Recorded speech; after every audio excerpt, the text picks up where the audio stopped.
میں یہ واقعہ ہزاروں دفعہ سنا چکا ہوں، ہر دفعہ ہی ایسے رونے بیٹھ جاتا ہوں کہ پھر میں وہاں نہیں کھڑا ہوتا، پھر میں وہاں ابوا پہنچ جاتا ہوں، میں دیکھتا ہوں 6 سال کی عمر میں میرے نبی کو اللہ نے یہاں اتنا بڑا امتحان دیا کہ جنگل میں ماں کو موت دے دی، 25 سال کی عمر میں ماں مر گئی، اچانک مر گئی، کوئی بیماری نہیں، کچھ نہیں، جس کو آج ہم ہارٹ اٹیک کہتے ہیں، ہارٹ فیلئر کہتے ہیں، اتنا آخری جملہ کہا کل حی میت و کل جدید بال وقد ولدت طہرا، بولا نہیں جا رہا تھا تو بجھتے بجھتے بھڑکتی شمع نے کہا بیٹا ہر زندہ نے مرنا ہے، ہر جوانی نے ڈھلنا ہے، لگتا ہے تیری ماں کا آخر آ چکا ہے، لیکن میں نے ایک بچہ جانا ہے جو سارے عالم کو پاک کر دے گا۔ اور شمع خاموش ہو گئی۔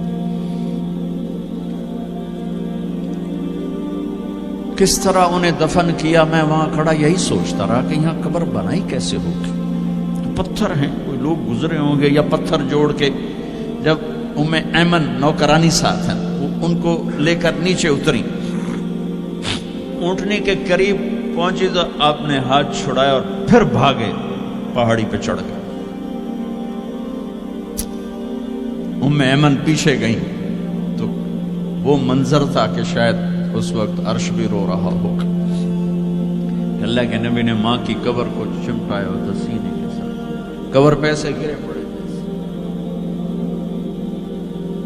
اور جب ایمن قریب آئیں تو وہ نوحہ کہہ رہے تھے کہ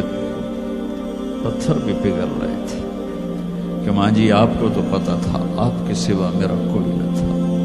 آپ مجھے چھوڑ کے کیوں چلے گئے، آپ مجھے چھوڑ کے کہاں چلے گئے۔ ایمن نے اٹھانا چاہا، انکار کر دے گا، میں نہیں جاتا، میں نہیں ماں کو چھوڑ کے جاتا، کھینچ کے لے گئی، گھسٹتا ہوا بچہ پہاڑ سے اتارا، 2 دن روتے روتے مکے کا سفر ہے، پھر کھانا بھی بند ہو گیا، پینا بھی بند ہو گیا، سوائے زمزم کے چند گھونٹ پانی کے سارا دن نہ کھاتے تھے نہ پیتے تھے، اکیلے بیٹھے رہتے، نہ ماں نہ باپ نہ بھائی نہ بہن، اللہ۔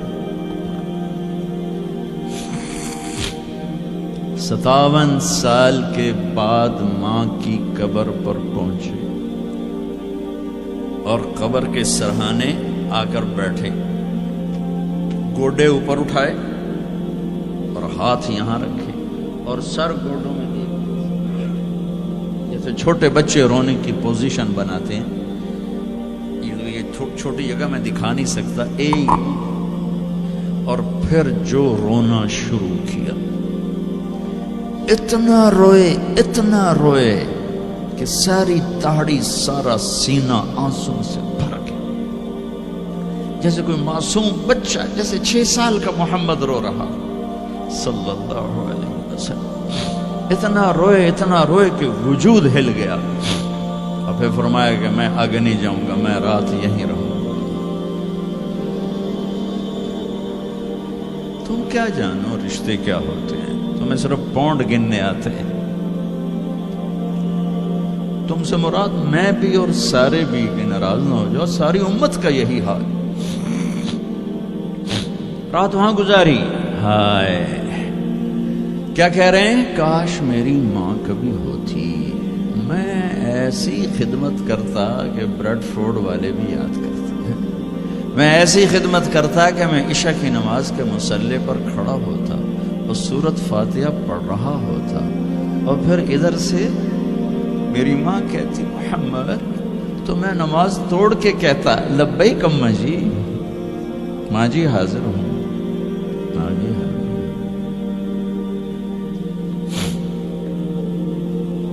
مچھلی کھانا چھوٹا گناہ ہے، شراب بیچنا بڑا گناہ ہے،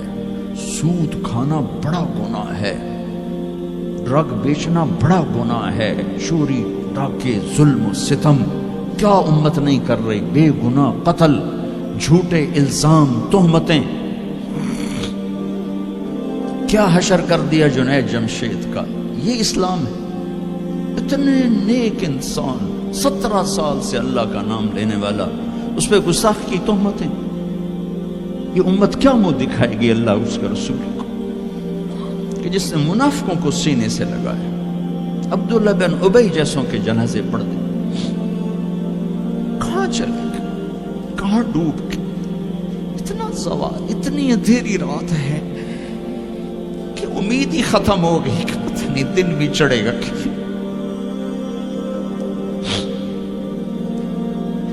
دین کے نام لینے والے جب دین کو ذبح کرنے پہ آ جائیں, ممبر پہ بیٹھنے والے جب نفرتوں کی آگ بھڑکانے لگے, کس سے غلطی نہیں ہوتی. ایک پاک انبیاء کی ذات ہے جن کی زبان پہ اللہ بولتا. باقی طارق جمیلہ روزانہ مجھے 40 سال ہو گئے بیان کرتے ہوئے, میں خطا نہیں کروں گا تو اور کیا کروں گا. مجھ سے پوچھو تو صحیح, میں غلطی سے کہہ گئے, جان بوجھ کے کہہ گئے, ہو سکتا میں نے غلطی سے کہہ دیا. اللہ نے توبہ رکھی ہے, کفر کی توبہ. یہ میں درد سے بول رہا ہوں, زوال ہے, زوال خوفناک زوال ہے. جب ممبر پہ بیٹھنے والے دین سے اتنے دور چلے گئے. طلحہ نے نبوت کا دعویٰ کیا اور لڑائی کی صحابہ سے. عکاشہ بن محسن جیسے بدری صحابی کو شہید کیا, اتنے بڑے مقام کے صحابی کو شہید کیا. اور حضرت عمر کے زمانے میں توبہ کرنے آیا, آپ نے گلے لگا لیا, توبہ تو سب کفر کے نبوت کے دعوے. میرا اللہ کہتا میں تو ہر بیان میں کہہ رہا ہوں